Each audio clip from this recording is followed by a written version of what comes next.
Hello everyone, বিৰাট ধুনিয়া ষ্টোনৰ গল্পটা লৈ আহিছো আপোনালোকলৈ আৰু কালাৰটো চাব একদম সিলভাৰত ফিৰোজা আৰু ৰাণী পিংক কালাৰত এপত ধুনিয়া গহনা যথেষ্ট ধুনিয়া এপত গহনা আপোনালোকে কিমানত লব পাৰিব জানেনে ইয়াৰিং এপাত পিন্ধি আছো আৰু এপাত এয়া হেভি ইয়াৰিংছৰ হৈতে এই সেটটো আপোনালোকে লব পাৰিব মাত্ৰ 3500 টকাতে 3500 যদি লব বিচাৰে সোনকালে আপোনালোকে স্ক্ৰিনত থকা নম্বৰত যোগাযোগ কৰিব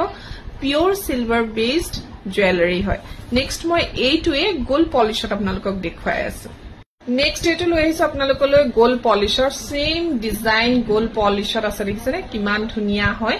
আৰু এইটো আপোনালোকে লব পাৰিব 3700 ইয়াৰিংছ এনেকুৱা হ'ব এপাত পিন্ধি আছো আৰু এপাত এয়া 3700 টকাত আপোনালোকে ইমান ধুনিয়া এটা গহনা পাই আছে এটা সিলভাৰত আৰু এটা গোল্ড পলিশত যদি লব বিচাৰে সোনকালে যোগাযোগ কৰিব মোৰ স্ক্ৰিনত থকা নম্বৰ